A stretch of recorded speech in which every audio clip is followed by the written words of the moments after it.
Hola, buen día a todos, borregos. En este capítulo hablaré del futbolista más inflado y sobrevalorado de la historia.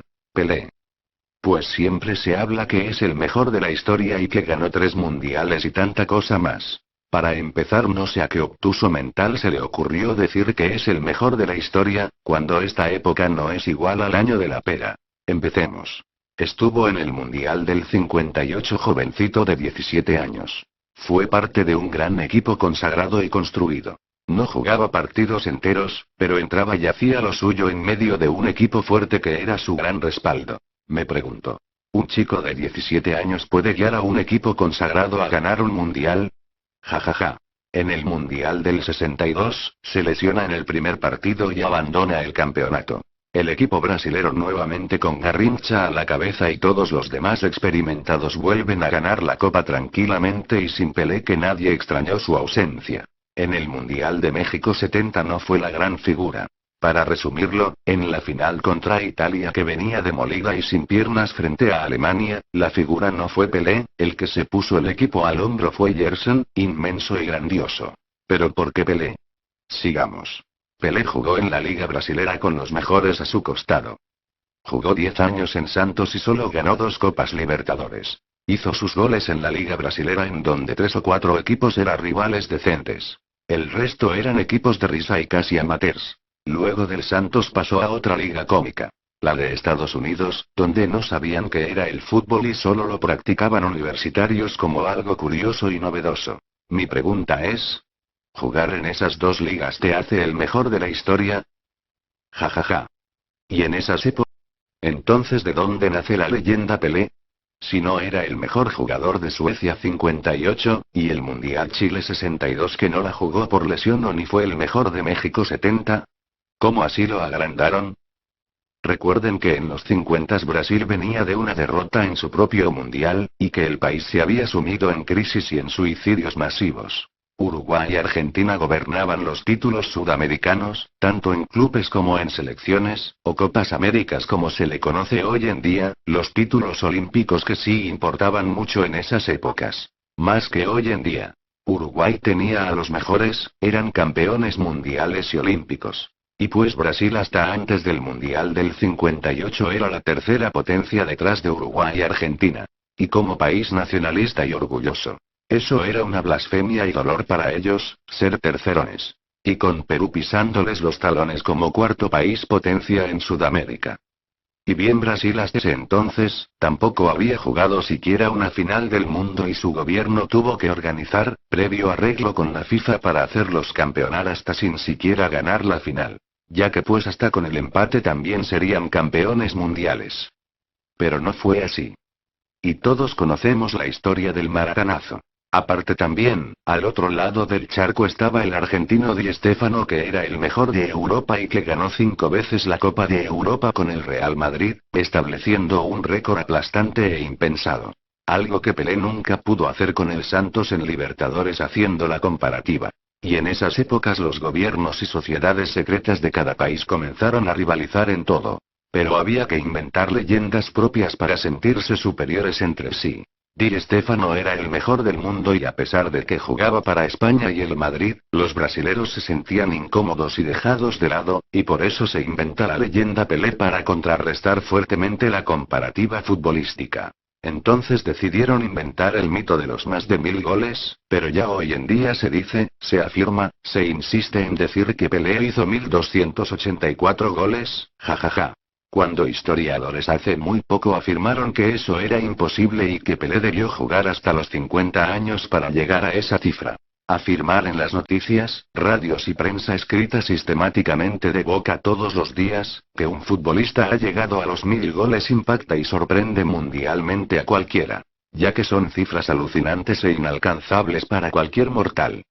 Y como reza el dicho, repite una mentira a cada rato y esta con el tiempo se hará una verdad. Y así pasó el tiempo, mientras el día de su despedida, él se retiraba, la prensa mundial informaba que acumuló 1216 goles aquella vez en los 70s.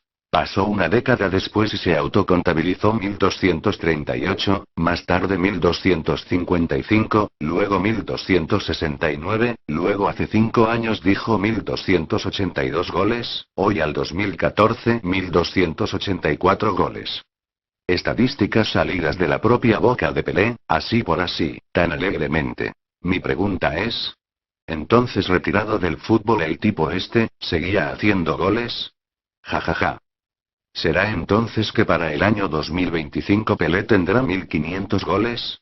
Jajaja. O una de las dos. O es mentiroso. O es un pedante falso humilde egocéntrico como lo catalogan mucho. ¿Cuál es la verdad? Y bueno, ¿de dónde saca esos 1000 goles?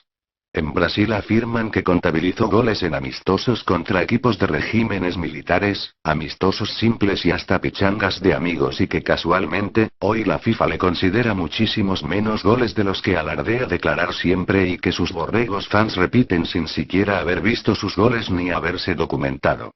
Y sin haber nacido en esa época a los 1000 goles. Jajaja, pero bien. Analicemos épocas. En los 50 el fútbol era lento y pausado, se jugaba más y marcaba menos. En la final contra Suecia el 58, los suecos parecían robots hechos de madera. Era obvio que las estrellas de Brasil ganarían fácil esa final. Habían más espacios y menos marca asfixiante. Y los jugadores corrían también menos. ¿Se imaginan ustedes a Gareth Bale, Theo Walcott o al ecuatoriano Antonio Valencia en esa época de los 50, compitiendo con esas tortugas? Te cito a estos 3 jugadores que son los más rápidos del mundo esta era futbolística. Sigamos. Hoy en día desde hace 15 años.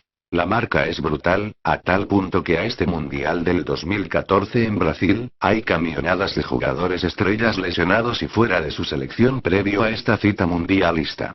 Ahora volviendo a Pelé. Siempre se afana diciendo que ganó los 3 mundiales. ¿Es que acaso Pelé es tenista o ajedrecista? ¿Y sus demás compañeros que eran tremendísimos jugadores acaso no existen o no jugaron? ¿O es que solo fueron sus peones o sirvientes? ¿Y por qué jamás Pelé los menciona? Si todos sabemos que aportaban mucho más que él. Con ese amigo, ¿para qué tener enemigos? Jajaja. Que no se olvide el negrito que sin él, Brasil fue campeón del mundo en Chile 62 y el equipo ni se resintió. Demostrando que hasta sin Pelé era el mejor equipo del mundo en esa época. Igual en México 70 donde las figuras fueron todos. Solo se recuerda a Pelé de ese mundial 3 cosas. El gol fallado ante Uruguay que la mandó afuera y que muchos estúpidos hasta el día de hoy celebran esa jugada. El gol ante Italia de cabeza y el pase a Carlos Alberto para la goleada ante Italia. Solo esas 3 cosillas en todo un mundial, jajaja. Cabe resaltar que la figura del mundial fue Gerson como lo nombré antes y también en la final. Y bien, por otro lado, terminada la era de Di Stéfano, se implantó la idea de los más de 1000 goles de Pelé, Brasil era tricampeón y Brasil se sentía orgullosa de pasar adelante de Uruguay. Pero pasaron al. Recordemos que estaba al mando de la FIFA Joao Havelange, que ahora todos sabemos el tremendo corrupto y ladrón que había sido. Y vaya a saber si he sido en esto. Por Nike. Bueno. Les contaré en mi caso particularmente mis viejos me decían, Pelé, Pelé y Pelé, ellos no eran eruditos en fútbol, solo repetían lo que escuchaban en las radios, y yo también comencé a decir Pelé, y pensé que ese era el mejor, hasta que tuve uso de razón y comparaba los videos de Pelé y Maradona. Jajaja. No hay tipo más engañado que este, ¿cierto? Hoy así se autodenomina el mejor de la historia. Jajaja. ¿No es entonces Pelé el jugador más inflado de la historia? ¿No fue acaso ayudado por las radios y los mitos que se crearon respecto a él, solo por rivalidad con Argentina y haciéndonos creer a otros países y ciudadanos del mundo, que no tenemos nada que ver en esta absurda competencia futbolística entre esos 2 países? Que debemos estar pendientes siempre solo de esos 2 países futbolísticos. Nosotros que vivíamos en paz, y que desde hace ya varios años estamos hartos de ver en los periódicos deportivos del mundo, de España y demás países, una rivalidad ajena y con harto bombardeo mediático, que si Brasil es mejor, que si Argentina es mejor, que si Pelé, que si Maradona, que si Messi, que si Neymar. ¿Qué mierda me importa? Así que no sean idiotas. Para terminar todo esto, no existe mejor jugador absoluto de la historia. Afirmar eso, es de ignorantes y de borregos que repetimos lo que se dice por aquí, por allá. Solo por odios sin fundamentos o por fanatismo. Recuerden, cada jugador fue importante en su época para su equipo, y hubo muchos jugadores que fueron importantes. Olvidarnos de ellos y decir que hubo uno solo. Es basurear y despreciar a todos los futbolistas leyendas de las demás nacionalidades que Engraño, Platini y una treintena de jugadores asombrosos que aportaron y aportan al fútbol. Recuerda, este deporte es colectivo. No es de uno solo. No seas borrego.